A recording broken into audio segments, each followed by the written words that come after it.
হাসিনা, কি হলো? হাসিনা বলো। কই গেলে গো? এই এখানে। না ওটা রাখো, এক গ্লাস জল দাও।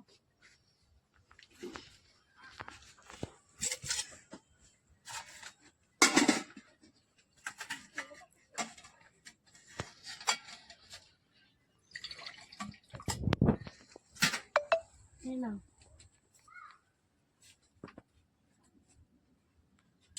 দেখো হাসিনা, বলো। আমাদের সংসারে তো খুব অভাব, আমি তো আর সংসার চালাতে পারছি না। এই সংসার চালানোর জন্য ছেলেকে কাজে দিতেই হবে। সবে মাত্র ছেলে 13 বয়স, এখন ক্লাস 7-এ পড়ে, পড়াশোনায় খুব ভালো। এত ছোট বয়সে ও কি করবি? ওর বয়সে রহমাতুল্লাহ ছেলে মাসে 10,000 টাকা ইনকাম করে বাবার হাতে তুলে দিচ্ছে, তুমি বলছো কিনা তোমার ছেলে কি করবে? হ্যাঁ, তুমি যা ভালো বোঝো তাই করো, আমি তো আর ইনকাম করি না, তাই আমার কথায় কোনো গুরুত্বই নেই। আচ্ছা, বাজারের ব্যাগটা দাও, ঘুরে আসি। এই নাও।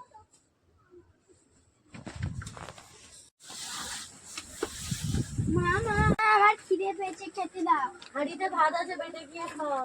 আমি ভাত পেয়ে খেতে পারবো না, তুমি এসে দাও। ওদের নিয়ে আর পারি না। এনে বস, নিজেই বল, ভাতছে নেই।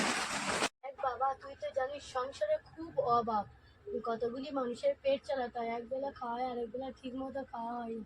সংসারে খুব অভাব। তোর আব্বা তোর জন্য একটা কাজ দেখেছি, কাল থেকে তুই কাজে যাবি। আমি এত ছোট বয়সে কি করব? আমি কাজ করতে পারবো না, তুমি বাবাকে গিয়ে বলো। আমি পড়াশোনা করে মাস্টার হতে চাই। ওদের নিয়ে আর পারি না।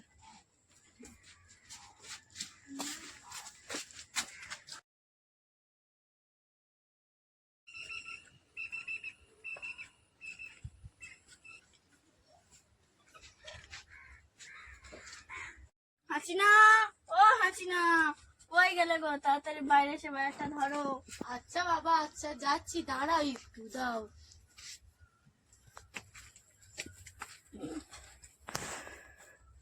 কই গো, তোমার ছেলে কি বাড়িতে এসেছিল? হ্যাঁ, কি বলেছে ওকে? ওই বলেছি। কাল থেকে ওকে আর স্কুলে যেতে হবে না, আমি সারাদিন থেকে এখানে একটা খুব ভালো কাজ দেখেছি, ও কাল থেকে কাজে যাবে। আচ্ছা। রোহিত, এ রোহিত, ওঠ। কি হয়েছে বলো? কাজে যাবি, চল। আমি কাজে যেতে পারবো না। কাজে না গেলে খাবি কি? জামাটা ধর আর কাজে যা।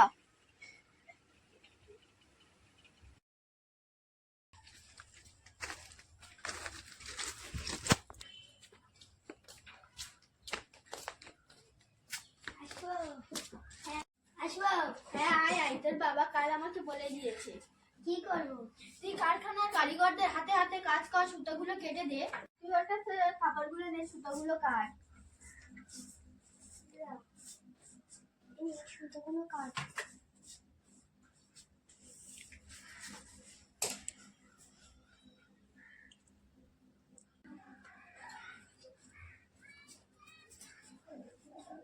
আরে এটা তুই কি করলি? এটা কেটে ফেললি, তো আমার কত টাকা লস হলো জানিস?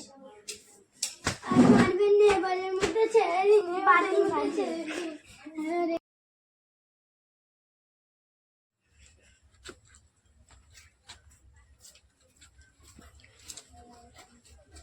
রোহিত, রোহিত বাড়িতে আছিস? রোহিত, কে ডাকে? রোহিত কে? রোহিত বাড়িতে নেই। রোহিত কোথায়? ও স্কুলে যাচ্ছে না কেন? স্কুল যাবে না। কেন? ওর বাবা ওকে জোর করে কাজে পাঠিয়েছে, ও এখন সালাউদ্দিনের কারখানায় কাজ করছে। আচ্ছা ঠিক আছে।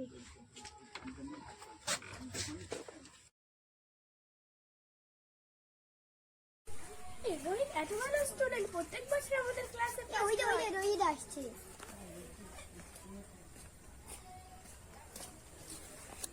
কোথায় গিয়েছিলিস? কাজে গিয়েছিলাম রে। কেন, তোর পড়াশোনা করার ইচ্ছা নেই? হ্যাঁ, আমার পড়াশোনা করার ইচ্ছা আছে, আমার বাবা মা জোর করে আমাকে কাজে পাঠায়। ও আচ্ছা, তোর বাবা ওকে জোর করে কাজে পাঠিয়ে দিয়েছে। ম্যামের কাছে গিয়ে এই কথাটা বলবো, চল।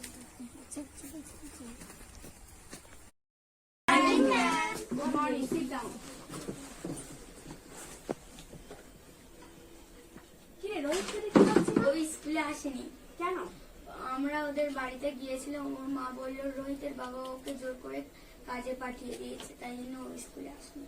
ও আচ্ছা, এই ব্যাপার। ঠিক আছে।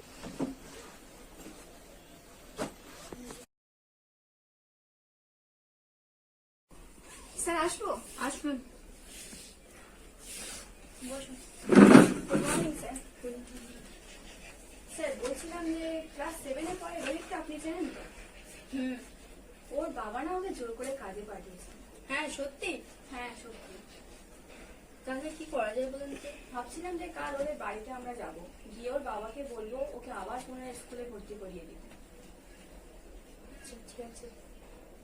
ঠিক আছে স্যার, আসছি তাহলে।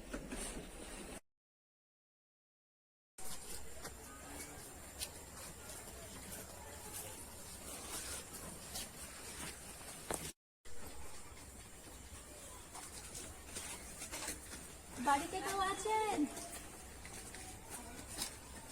কারা? ও আপনারা আসুন আসুন, বসুন।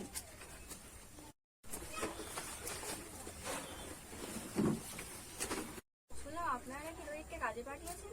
হ্যাঁ, আমাদের সংসারে খুব অভাব, তাই বাধ্য হয়ে রোহিতকে কাজে পাঠিয়েছি। কিন্তু আপনারা কি জানেন 6 থেকে 14 বছর বাচ্চাদের কাজে পাঠানো একদমই নিষেধ।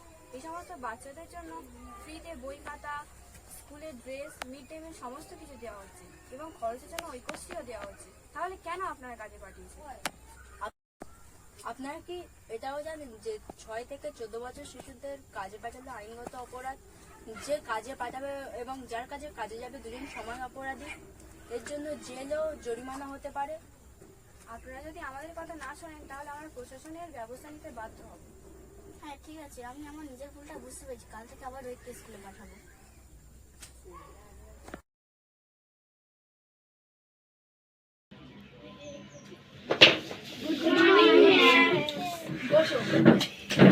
বাহ, রোহিত তো আবার স্কুলে এসেছে। হ্যাঁ ম্যাম। রোহিতকে ফিরিয়ে এনে তোমাদের কেমন লাগছে? হ্যাঁ ম্যাম।